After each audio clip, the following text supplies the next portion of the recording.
guys, welcome back to the channel. If you're new here, I'm Larika. And I'm Kevin. And we are retired road tripping. So today we're going to do a little bit different, I would say. We're going to do a campground review just because we enjoyed our time here so much and wanted to put the information out there for you guys, especially if you're going to be traveling to the area. Yes. And before we get started, we want to let you know that we are not sponsored, affiliated, or anything with the campground.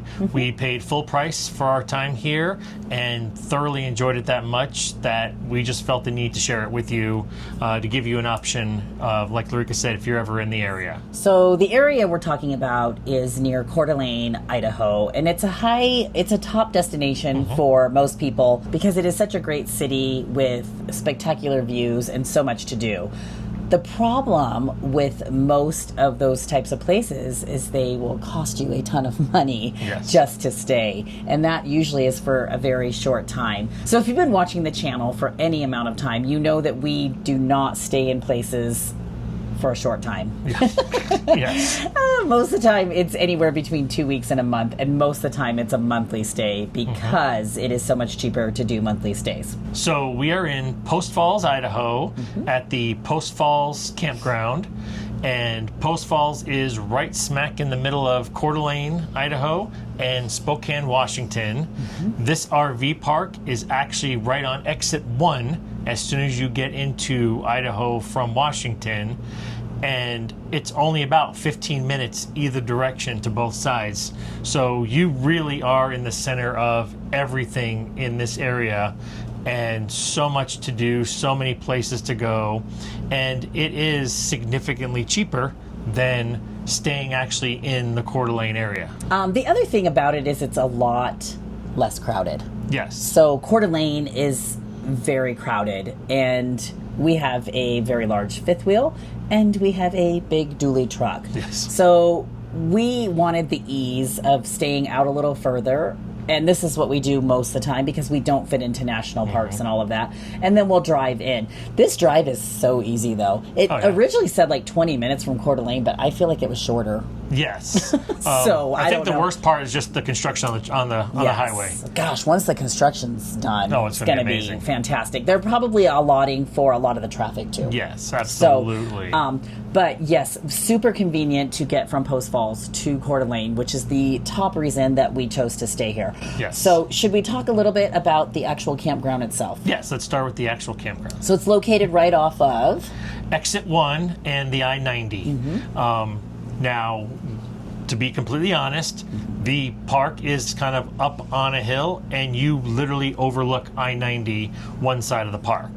Now, for us, that didn't really make that big of a difference because we sleep with a sound machine and a fan and everything else, and our spot was on the opposite end of the park, and we really didn't hear much highway traffic. We talked to a bunch of other people in the park that we got to know, and really the traffic doesn't affect the sound very much. I think it's because where the park is and the highway is way down below, it kind of buffers that sound, but just to be completely honest, you are literally on the I-90. Yeah, and you do want to keep that in mind if you are sensitive to noise and that bothers you a lot. Definitely wouldn't want to stay there. The other thing I like about it, because you say, oh, you're off of a highway, you don't see the highway. No. So like literally when we're in our camp spot, you look out and it is all trees. Yes. So actually I didn't even know the highway was there because I wasn't thinking. Right. Yeah. And so then yes, obviously if we were on those end spots, we would see the highway looking down. But yeah, it, just from your campsite looking out, it's all trees. It's not the freeway. Right. So or the highway. One other benefit, and for us it was a benefit, some people might be like, ugh, I don't know about that. There is a Walmart literally across the street from the campground on one side, and there is a Cabela's that shares the back wall of the campground on the other side. So you are right smack in the middle of Walmart, Cabela's, and then there's a bunch of little shops and restaurants and fast food joints and things like that, all within less than a quarter of a mile. Yeah, you could literally walk to everything. The problem I have with saying this is you're going to be like, well, why would I want to be near all of that? You don't feel like you're in the middle of all that. No, I don't know how else to put that. The campground is so pretty, and they've done a really good job of making it feel like it's not in the middle of that. But you have the advantage of having all of that near you. It's very new, and it's getting very built up out there. So I'm sure in a few years it's going to have a lot more, and it may be a little bit more chaotic, but I don't know. For us, it worked because we didn't feel like we were in a shopping mall or next to a, you know what I mean? It just, I don't know. It works. It felt like we were kind of off, and it worked. Yeah, there are some open fields next to the Walmart and everything else and the Cabela's that you can tell they're going to get built up. There's going to be stores built there eventually, but it's really nice having everything right there, because if you forget something, one night Larica was making dinner and literally forgot one thing for dinner. I will tell you, there is a benefit for having a Walmart literally across the street from the RV park. Larica's in the middle of making dinner and she forgot one thing. So I ran across here real quick. Drive in, out, and back 5 minutes. I ran across the street, got what it needed, and I was back before the next half inning of baseball was over on the game I was watching on TV. So it's very convenient. Yes, and it can become habit forming. We were talking to a lady in the pool that said she literally goes to Walmart every day, and I'm like, well, I mean, but like if you wanted ice cream or a snack, I mean, you could literally just go. All right, so Post Falls RV Campground, there is 129 sites here at the campground. All of them are full hookups, 50 amp, 30 amp, water, sewer. The majority of this park is all pull-through. The outside edges have back ends, but all of the middle rows, they're all pull-throughs, and there's actually one row of pull-ins that are actually designated as buddy sites. So you know what buddy sites are, where you're facing opposite directions. And there's one row of those. I think there's probably 4 sets of buddy sites. There's not a ton, but they are there in case that's something that you're interested in. And because of the angles, everybody's RVs are kind of staggered, which gives you that feeling like you've got a lot more room than you're used to. And you guys that have been RVing for a while, you know exactly what I'm talking about. You don't feel on top of your neighbor. No, because everybody's not perfectly parallel side by side. When you're like this, you can look out your window and you may not see the RV next to you because everybody's at a different, depth. So all of the sites are concrete and they're level, with grass in between, and actually a really good size little, I guess you would call it, lawn. The thing I like about this RV park, though, it is very dog friendly. Sometimes you go to the parks, well, not even just dog friendly. If you want on your grass, they're like, have at it, stay on your grass. Sometimes you go to RV parks. Remember when we were at TTO? Oh, yeah. And they said nothing on the grass. You can't have anything on the grass.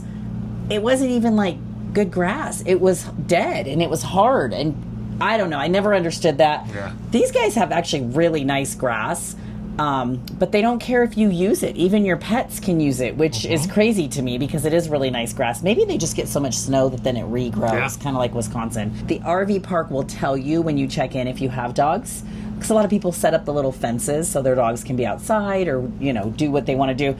Every Thursday, the lawn people come around and you are required to move anything on the grass, and it is like a well-oiled machine. They're like, it reminds me of like ants, because they're just like, they come in, they go, and they know their part, and it's like fast, and they get the entire park done in a matter of 3-4 hours every Thursday afternoon, because they bring in an entire crew from the outside, and they're doing, it's amazing. I've never seen lawn people like that in our RV park. But anyway, so very dog friendly and very open to letting you use your entire site. The other thing that you loved was the wood chips behind. Oh, yes. So over on your work side where your power, water, and sewer connections are, it is not in the grass. It is actually in a border full of wood chips, and the entire work area, so all of your hoses and connections and everything are in this designated area full of wood chips. So if your faucet drips here and there, it's going to drip into the wood chips. It's not going to get on your patio. It's not going to flood the grass or anything like that. And it just makes it look really nice that the grass is nice and clean, and then you have your designated work area. And it's one of those things that you don't think about it much, but once you see it, you're like, that's ingenious. It really was, and I thought it looked really good, and it was really nice for cleanliness and everything. Agree. So let's talk amenities. Okay. They have a pool. Yes. No jacuzzi. No jacuzzi. We did wish there was a jacuzzi. I need a jacuzzi for this old back. But the pool was nice, Yes. and actually it was cold. It was very cold. It's The not a sun- heated pool. No, and it was warm. The sun was out. Yes. But it was chilly pool. But it was actually kind of refreshing Yes, because it was warm out and you would get hot Yeah. while out there. But a good sized pool. Yeah. It has a clubhouse. Oh, yeah, nice clubhouse. A really nice clubhouse, and you can rent that kitchen. Yeah, there's actually 2 rooms to the clubhouse. One has tables and a big kitchen, and the other one is more like a lounge with couches, a big TV, books and games and stuff like that. So they've got a bathhouse with 9 individual bathrooms, showers in there. There's a hallway, you enter the code, you go in, and of course what Larica always likes is that each individual bathroom closes and locks from the inside, so you're not in a generic, like a high school shower 3 stalls. room. Yeah. Everybody has their own individual that they can lock themselves in, which is very nice. It is, yes. My favorite type of campground bathroom, for Yes. sure. So, there's also a separate, right in front of the bathhouse, it's just bathrooms. For the pool area and stuff. Yeah, so you just put the code in and there'll be like 5 different, they have men's and women's and like Yeah. 5 different stalls, and very clean because once again, it's all new. On the other side of the park, there's just bathrooms, no bathhouse. I kind of felt like they should maybe have bathhouses out there, but then Kevin and I were talking about it. It's Idaho. I don't know how many people they're getting in the winter. Yeah. So it probably works for the season just to have the 9 up front. So they also have a dog park. Yep. Pretty good sized dog park. Yeah. Playground. Playground. Sport court for basketball and pickleball. Yep. They have propane. They offer propane. They do sell propane on site. It's a little more expensive than in town, but you are paying for convenience. So, and what's weird is there is an actual dump station on site with a dump and water fill and everything else. And at first we were trying to figure out, why would you have a dump station when every spot is a full hookup? Then I realized they probably charge for that for outsiders because there is a Cabela's and a Walmart across the street, and we always see RVs parking over there for one-nighters. Yeah. So I'm wondering if, for a nominal fee, allow the outsiders to come in, use the dump station, and leave. Which is smart because those guys are boondocking and they Yeah. may need to dump before they leave. You Yeah. just never know. So that makes sense as to Yeah, why it that does. was there. So there's also a laundromat. It's actually a pretty good sized laundromat. Yeah. I did not use them. Before we got there, I looked up and saw that there was a laundromat that would definitely be better for our bank. I always do this. I like to compare the price to if there's a good laundromat near. So it's $350 to wash, $350 to dry. To me, that's a little steep. I'm willing to pay $350 if the drying is less. Yes. So I've done that before. But when they're both the same, it can get so expensive, and I would rather take it to a laundromat and be able to do bigger loads. Yes. Anyway, that's just RV laundry in general. And the office also has like a little store of RV supplies and everything in there, your emergency, an extra sewer hose, and they have all that kind of stuff in there. You're going to pay RV park prices, which I'm not sure how much business they get because, once again, Walmart is literally across the street. Yeah, it's probably why it's so small. It's a small selection. Yeah. They're very good about Amazon and packages, like very good. They have a yeah. room, you just go up to the office, they give it to you. They don't give you a hard time at all. So Yeah, absolutely. And they even text you when everything comes in. All right, so the location of Post Falls is perfect. Like we mentioned, it's halfway between Coeur d'Alene and Spokane, Washington. And obviously, if you guys have been watching our last, several videos, you know that we've been doing a ton of bike riding lately. And from where we are, We talked about the Centennial Trail. We jump right on the Centennial Trail just on the other side of the highway from the RV park, and we would ride our bikes all the way into Coeur d'Alene. The lake down there is almost like it has a beach, and people are down there doing beach things, and they've got kayaks and boats, and there's even water planes that take off, and there's a huge boardwalk area and everything else. So it is very crowded down there. Yeah. Don't go anywhere near there on the weekends. For sure. Yeah. There's so much in between. And so we enjoyed that part of it too. Like it just opened up this, like, where you could do not just Coeur d'Alene, but everything along the way. The bike trail is so amazing because it offers different places to stop. Yeah. Another reason that we love staying at Post Falls, because it gave us kind of that adventure that we wanted. Something to do. To kind of, get out and check out the lay of the land and see how we wanted to plot where we were going and what we were trying. And it just opened another door for us. Spokane Valley is, like we said, 15 minutes the other direction. They've got a nice mall down there, Spokane Valley Mall. And I know we've talked about malls in several different videos in the past. This is actually a really good mall. Yeah. Pretty much the stores are full and a lot of different things there. And, we really enjoyed it just to get out, once, twice, kind of, check some things out. Got to buy a little Violet something. So that's really good. Then obviously we talked about the Air Force Base is over in Spokane. That was only about 30 minutes away when we went and did that earlier this month. So yeah, we had a great time. It was a perfect location. We did, yeah. We did the Elks Lodge. I mean, it's endless. Yes. Like it really is endless. You can adjust it to how you like to travel. Absolutely. So we highly recommend Post Falls Campground, especially if you want to do Coeur d'Alene. We talked about this. We love to do those big locations that everybody wants to do.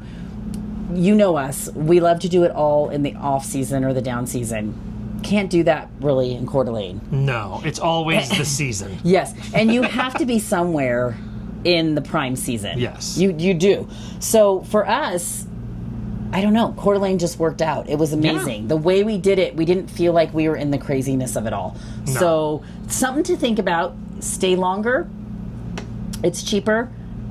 And then it allows you to explore that area on your own pace versus having to cram it all in. And that's how we've loved doing it. So, what did we pay? Yes. So the question that everybody always asks, and in everybody's videos, whenever they talk about things, how much was the RV park? Well, for us, for 1 month, and this RV park does 28-day months. So you get 4 weeks exactly, and that's how they book their months. It's not first of the month or the 30th of the month. Right. So whenever you get there, it's 4 weeks exactly. So that's how they do a month.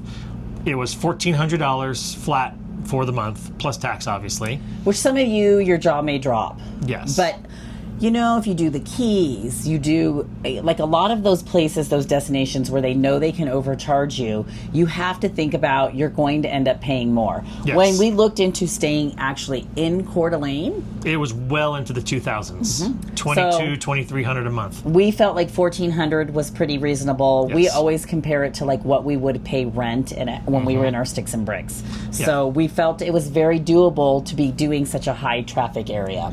We always try to stay about under $1,500 a month for RV parks. We figure that comes out to an average of $50 a night, which is relatively inexpensive. So that's what we try to figure out when we're booking RV parks and stays. We try to average ours out to $1,500 a month. So this came in under that, so we were pretty happy with it. Now, don't get me wrong. If you decided to just stay 2 or 3 days, it's going to be significantly higher. Yeah.